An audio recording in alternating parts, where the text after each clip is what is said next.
First of all, you're the MP for North Antrim, and Ballymena, of course, was one of the focal points for the racist attacks over the summer. Have things properly settled down since then, in your view? I think things are much better than they were. I think that doesn't necessarily mean that there aren't still tensions. And I think that the particular part of the town where this all exploded is considerably improved. There's still many issues and issues which it will take some time, I've no doubt, to resolve. But I'm certainly welcome the fact that we hopefully have left behind the violence and all of that, because that does not serve anyone's purpose. It doesn't mean that there aren't real, live, genuine, proper concerns, and there are. And of course, this is a national issue. And, you know, we heard just this today, we've now passed 180,000 illegal migrants crossing the Channel. Now more illegal migrants coming in by boats than we have in the entirety of our armed forces. And Northern Ireland is also subject to the fact that we have an open border and people coming into the Republic of Ireland can freely pass into Northern Ireland and indeed some onwards into GB. And that is why I am focused on a long-term solution. We can't go on with our country being an open house for illegal migrants. I think it's very important to make a distinction between those who properly use the migration system, who apply for a work visa, who come in legally, who work, who pay their taxes, who try to assimilate and integrate into society. We must distinguish those from those who come in illegally, who are coming in largely young men, therefore suggesting that it's anything but proper asylum seekers, or there'd be women as well, and then wish to bring families as well. Our country the point is, of course, sustain that any longer. Yeah, the point may well be that you can make that distinction, and I'm sure many of our viewers and panellists tonight can make that distinction, but there seem to be worrying numbers of individuals who aren't able to make that distinction, and who seem to think that the kind of behaviour we saw in Ballymena and elsewhere is acceptable. Behaviour which the police, let's not forget, described as racist thuggery, pure and simple. Yes, I've already explained how wrong that is, but I'm not going to allow Ballymena to be painted as some sort of racist hotbed.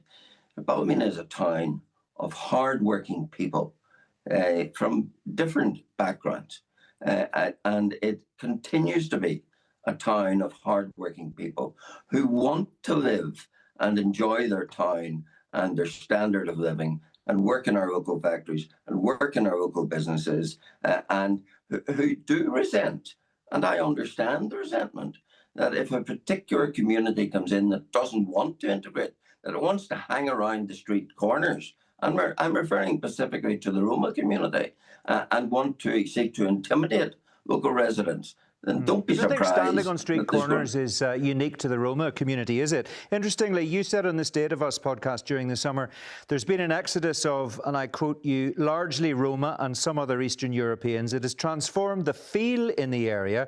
There's no longer people standing around our street corners here. So let me just ask you, did the rioting work? Well, the rioting was not justified. There should not have been rioting.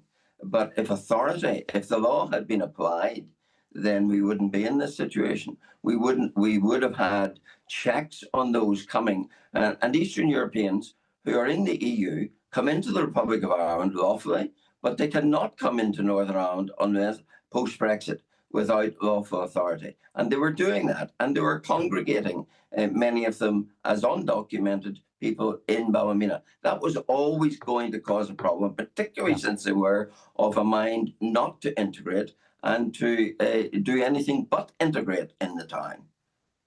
Well, certainly not everybody is saying that people in Ballymena are racist. And as far as that migration you're talking about coming from the Republic of Ireland, it's very difficult to put a figure on it. And there are no official figures. We don't check anything.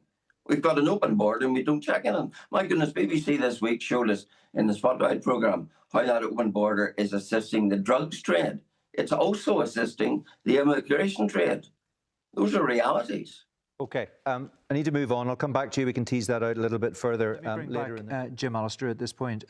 Matthew O'Toole talked there about politicians being guilty of effectively peddling misinformation. I wonder if you feel you might be guilty of that, because in your initial comments after the violence in Ballymena in June, you talked up the huge scale of change you said you'd encountered in one street in the town. You said on BBC Newsline that, and I quote, "In a street of 50 houses, I came upon 5 local, if I can call them that, residents of Ballymena." But then, in fact, you had to subsequently clarify those comments because they weren't entirely based in fact.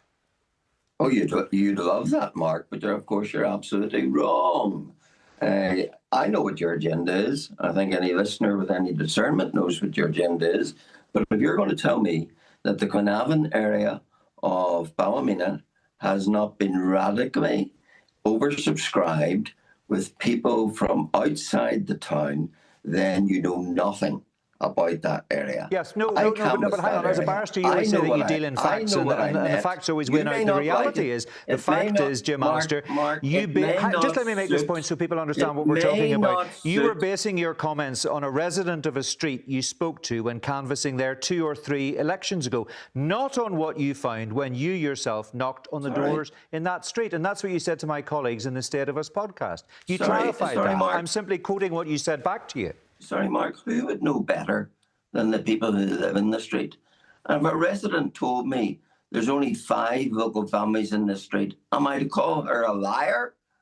That might be what the BBC no, but you claimed you'd knocked the doors. That's and you claimed you had found 5 people in the street, but then you subsequently clarified that 2 or 3 election cycles ago you knocked on a door and somebody told you that. It was hearsay. Yes. I was there. I was in the street. I was knocking doors. It coincided exactly with what I was finding, and I wasn't surprised by what the person told me. But if you want to talk about facts, why did you start this broadcast by totally misleading information about saying, oh, the official level of migration is so low, when you know full well that the figures you were quoting cannot and do not include the undocumented in the immigration picture? Well, the reality, of course, is, as you know very well, it's impossible to put a figure on the undocumented, and that's the nature of the problem that we're all dealing with in this particular issue. The figure I quoted, Jim Allister, at the beginning about net immigration falling by under 2,000 people a year is a figure that was published today, and those are official statistics. They exclude undocumented migrants. Yeah. Isn't that the whole Which issue? could be 0 or slightly above, and we don't know, and that's the reality. Johnny Buckley, sorry, Jim, I'm going to have to move on and go back to Jonathan Buckley here. I have to bring